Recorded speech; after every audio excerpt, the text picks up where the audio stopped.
Greetings everybody, this is Stormy with the capital Z, and this time around we're going to be covering up a game on Echo Isles. The matchup is going to be Night Elf versus Undead. The players would be human.human, who is spawning as the Night Elf player on the right hand side of this map. He will be going up against MrStormyZ, who is, I believe, a popular player. This name used to come up in the tournaments a lot back then. Lately, I do not know how well this guy is doing. So he will be spawning as the blue Undead on the left hand side of this map. It's going to be Echo Isle, Night Elf versus Undead. We have seen some really great matches recently on Echo Isle, especially against alright. Right off the bat, we see a warden coming into play. A warden is being made there by the Night Elf player, and the Undead is now sending out a ghoul for some harassment. I believe it is definitely there for scouting, but a ghoul can actually do a really good harassment. Actually, this first ghoul that if you send towards the enemy base. Night Elf player also holding a moonwell over here. Will be giving him some extra vision. That vision and map control is obviously very useful. This archer is out, and surprisingly, the Night Elf player going for the creeping directly, not concentrating much on the ghoul. And just as a warden came after the ghoul, the Undead player has forced it back. DK, oh my goodness, I don't know what happened over there. DK going towards the Night Elf base with ghouls. All right.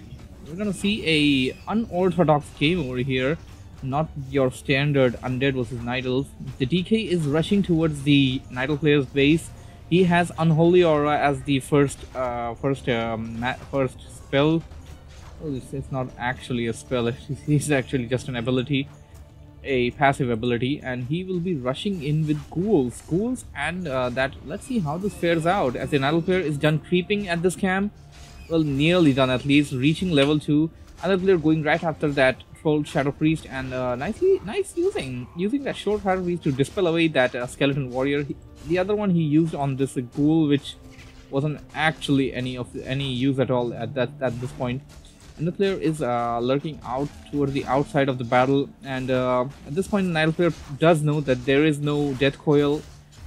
He can focus down those ghouls as he wants to, but the Undead player is applying a lot of pressure. Night Elf player is under tremendous pressure. Going towards the mercenary camp, I believe he thought of buying something or another, but I don't know if something is there to buy or not. Night Elf player's warden wasn't like at 10% of the hit points, but used that moon juice to heal itself. It is nighttime. The Night Elf player can actually shadow meld using it, but the Undead player has the dust of appearance, and he can use the dust. And Night Elf player will be under great pressure once again. He needs to back out to the base, but Night Elf player is stalling the time at this point. I believe stalling the time to create more stuff in his base, and perhaps get something worth attacking, something worth defending rather. This kind of an Undead onslaught. The Undead player does have a second dust. He can reveal that, and otherwise he'll be choosing to go after this moonwell and construction. Night Elf player will have to cancel it. Yep, that's what he does. Ancient of Wonders now coming into the play, attacking the Undead ghouls. Ancient of Wonder actually is, I believe it does the least amount of damage out of all the ancients, and that farmer just went down. We did hear the trolls training unit response.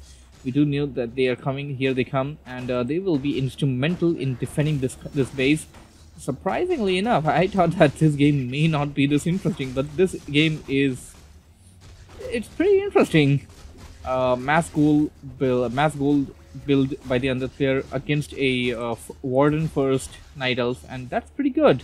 On Echo Isles, a map which has a very close mercenary camp, and Undead player is having the advantage in this one, I do believe, right now, as the Night Elf players, all of the units are down, and only the warden survives with just an inch Warden has to back out and has to shadow meld somewhere, buying a few. All right, I like this. Building stuff as an as wherever basically you can. Battlefield has done pretty well so far. I like it. I like the way he's defending his base and using the warden as the bait for the Underplayer. Underplayer is constantly chasing the warden. I do believe the Underplayer at this point should stop that and start attacking the archers instead. Although the archers can heal up pretty fast, he's overcommitting to the warden at this point.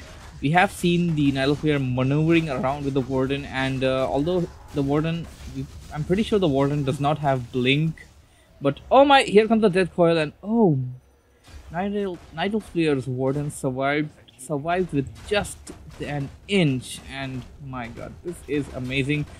Nile player reaching tier 2, Tree of Ages, and here comes the Panda. Panda is going to wreck apart these ghouls. There goes a Breath of Flame. Breath of Flame being used, and the ghouls being used as surrounds. They're gonna go after the. He should stay away. I mean, at least right now he knows that. He does know that the Panda should escape right now. Oh my goodness. Oh, what the hell? He's building a necropolis right inside the base, and all right, we don't see these things. We don't see these things on a very regular basis.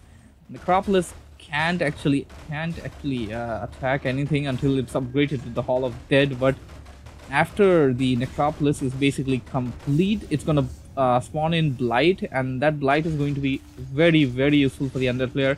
Nidal player has lost a number of buildings. I mean, I would say really good effort, really good micro play there by the Nidal player, but right now this game is definitely going into the Undead player's favor, and that unholy aura coming into play. It is level 2. Oh my, I didn't see that coming, and the coil. The coil didn't manage to kill it. My god, that is amazing. I was definitely sure the coil was going to kill off the warden, but the warden survived twice. That is freaking amazing, guys. Really. Survived twice with an inch of life, and it is daytime. This is not the best time to be a Night Elf player, and the Under player is going to make the Night Elf player pay. He is running away, but the Under player nearly has enough mana for a coil. He needs to TP back, or he needs to do something at this point. A coil. Oh my! He blinked out of battle right when the Under player had enough mana for the coil, and the Under player using the coil over. I don't know, I guess it was some mercenary, or maybe he used it on his own ghoul. And Nidal player at this point attracting a few creeps here and there. Building is complete, Necropolis is up, and now the Undead player building a Tomb of Relics. He should rather be going for Ziggurat / Spirit Towers at this point, if you ask me, and convert this into a sort of a tower rush, and still keep pumping the goals right now.